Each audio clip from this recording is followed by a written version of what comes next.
बहुत ही अच्छा प्रयास है और मैं समझता हूँ कि देश में अगर ये सुधार होता तो मैं समझता हूँ बहुत अच्छा रहेगा। देश की आज़ादी के बाद तो बहुत लंबे टाइम तक इस प्रकार से रहा है कि एक ही टाइम में लोकसभा का भी विधानसभा का भी चुनाव और पूरे देश का चुनाव एक ही टाइम में होता रहा है। लेकिन बीच में कुछ प्रकार की परिस्थितियाँ पैदा हुई कि एक पार्टी को बहुमत भी नहीं मिला और स्टेट में भी इसी प्रकार का रहा और स्टेट में लोगों ने कई जगह दल बदल की वजह से सरकारें चली गई, फिर चुनाव बीच में कहीं इस प्रकार का गवर्नर राज रहा या इस प्रकार की परिस्थितियाँ रही कि मतलब वो एक रूपता रही नहीं है। लेकिन अभी जिस प्रकार से माननीय प्रधानमंत्री जी ने कहा है कि एक देश एक चुनाव के लिए उन्होंने कमेटी गठित की, उस पर की संभावनाओं पर विचार करने के लिए उन्होंने कहा है। इससे पूर्व भी कुछ लोगों ने इस पर लेख भी लिखे, शांता कुमार जी का भी लेख बहुत पहले आया था कि देश में एक ही बार चुनाव होगा और मेरी व्यक्तिगत राय भी ये है कि इससे लाभ होगा निश्चित तौर से, क्योंकि चुनाव एक बार रहेगा उसके बाद तो सरकार क्या करती है वो दिखाई देना चाहिए। उनके बार बार चुनाव के उसमें रहना वो मैं समझता हूँ कि देश की प्रगति के लिए अच्छा नहीं है। बार बार चुनाव होना, कभी किसी स्टेट में चुनाव हो रहा, कभी किस चीज़ का चुनाव, कभी किस चीज़ चुनाव, उससे आचार संहिता लगना, फिर काम बंद होना, काम रुकना, तो ये अच्छा नहीं है। मैं समझता हूँ एक बार चुनाव होगा तो निश्चित तौर से उससे लाभ होगा और फिर जनता 5 साल तक सरकार की कारगुजारी को देखेगी।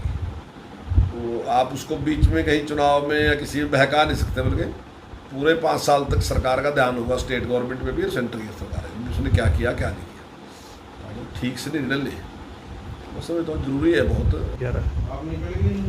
मुझे लगता नहीं कि संगठन चल जाएगा। अभी केवल ये अपने स्वार्थों के लिए इकट्ठे रहे सब के सब और कोई विजन नहीं है, दिमाग में कोई इस प्रकार की बात नहीं है कि करना क्या क्या नहीं करना। केवल एक टारगेट है कि भाई किसी तरीके से मोदी जी को हराओ, मोदी जी के खिलाफ लड़ने का है और कुछ नहीं है, मतलब उनकी बुराई करना और जिस प्रकार का इनका है। मुझे लगता कि देश में कोई मान्यता देगा इनकी इस गठबंधन में। और वैसे भी जो इनका फ्री स्टाइल चलने की आदत है, मैं नहीं समझता कि वो फ्री स्टाइल का व्यवहार में कुछ चेंज आएगा। जैसा व्यवहार किसी का आएगा तो उसमें बहुत बड़ा बदलाव आता नहीं है।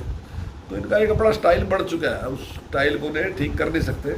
ये किसी की लीडरशिप में काम नहीं कर सकते। आप देखना लीडरशिप के मामले में इनमें काफ़ी झगड़े होंगे। ये एक दूसरे की लीडरशिप में काम करने वाले लोग नहीं हैं।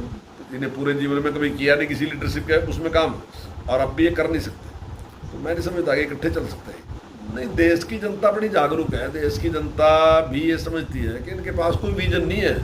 इनका एक विजन है और वो है मोदी जी के खिलाफ बोलना, सारा दिन उसके खिलाफ बोलना और उनको सत्ता से हटाना। लेकिन जनता का जो विजन है वो मोदी जी को बनाए रखना है और देश को आगे लेके जाना है। वो चाहते हैं कि विकास होना चाहिए और देश को शक्तिशाली बनना चाहिए। और मैं समझता हूँ कि आने वाले टाइम में देश तीसरी आर्थिक पावर बनने जा रहा है बहुत जल्दी। और ये हमारा कहना नहीं है, जो दुनिया का सर्वे भी है, जो बड़ी बड़ी जो एजेंसियाँ सर्वे करती हैं उनका भी मानना है कि 2027 तक भारत जो है दुनिया की तीसरी ताकत होगा। क्योंकि पहले तो कांग्रेस में अपने में ही एक रूपता नहीं है। कांग्रेस की हर स्टेट में कहीं कहीं है, अगर आप बाहर की तो चलो बात छोड़ो, आप हरियाणा में देख लो, हरियाणा में भी 4-5 जगह है कांग्रेस। अब उन 4-5 जगह ने एक जगह है क्या, 3 ने अपना गठबंधन कर लिया। उन 3 ने छोड़ के कुछ और भी हैं अभी जिनको अपनी अपनी कांग्रेस है।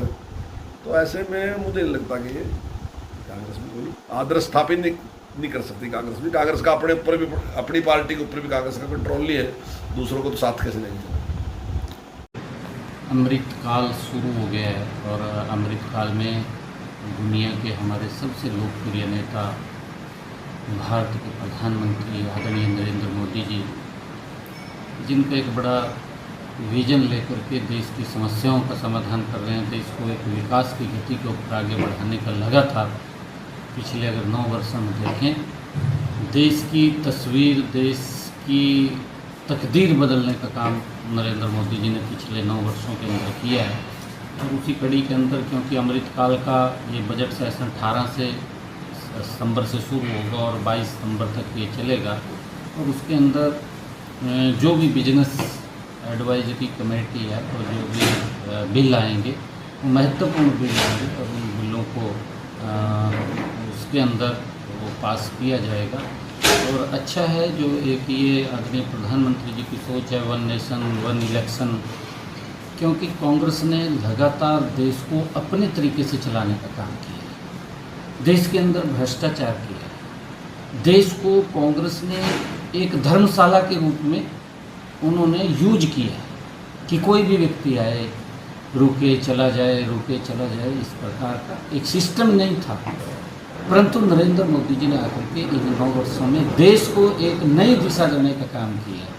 लगातार देश की समस्याएं आप लोग देखते हैं, धारा 370 कांग्रेस लगातार उसके ऊपर राजनीति करती रही है। और हम देखते हैं कि जो बोडो का मामला था, आप लोग देखेंगे असम के अंदर, उसके ऊपर लगातार वो समस्या बढ़ती गई और कांग्रेस उसके ऊपर अपनी राजनीतिक रोटियां सेकती रही। और इसी प्रकार से भगवान श्री राम के मंदिर को लेकर कांग्रेस लंबे समय से अपनी राजनीतिक स्वार्थ सिद्धि के लिए अपनी रोटियां सेकती रही, परंतु उसका समाधान नहीं किया। समस्या को समस्या बना करके रखा और उसके ऊपर राजनीति करते हुए वोट बटोरने का काम कांग्रेस पार्टी ने किया। परंतु नरेंद्र मोदी जी ने आकर के स्पष्ट रूप से लोकसभा के अंदर एक बात कही कि कांग्रेस और भारतीय जनता पार्टी के विचार में एक अंतर है। नरेंद्र मोदी जी ने एक शब्द कहा था कि कांग्रेस को वोट की चिंता होती है, उसको देश की चिंता नहीं होती। नरेंद्र मोदी जी ने कहा कि हमें वोट की चिंता नहीं होती, हमें देश की चिंता होती है। इसके अंदर बड़ा एक अंतर है और उसको लेकर के बड़े सुधार नरेंद्र मोदी जी के नेतृत्व के अंदर देश के अंदर हो रहे हैं। और उन्हीं को लेकर के जो वन नेशन वन इलेक्शन, जैसा मैंने कहा है कि कांग्रेस ने इसको एक अपने स्वार्थ सिद्धि के लिए इसको बढ़ावा दिया है। नरेंद्र मोदी जी ने अगर ये बिल लोकसभा के अंदर आएगा और ये पास होगा, कई हजार करोड़ रुपया देश का वो बचेगा, देश के गरीब के विकास के लिए खर्च होगा, देश के विकास के लिए खर्च होगा, देश के गरीब लोगों को योजनाओं के माध्यम से उनको लाभ पहुंचे उसके लिए खर्च होगा। परंतु कांग्रेस ने इन सब के ऊपर राजनीति की और अपने स्वार्थ सिद्धि के लिए काम किया है। नरेंद्र मोदी जी लगातार देश को मजबूत करने के लिए काम कर रहे हैं और अच्छा है। इस प्रकार का जो ये बिल है एक बड़ा सुधार देश के अंदर होगा और उसका बड़ा लाभ देश के लोगों को 140 करोड़ लोगों को उसका लाभ मिलने वाला है।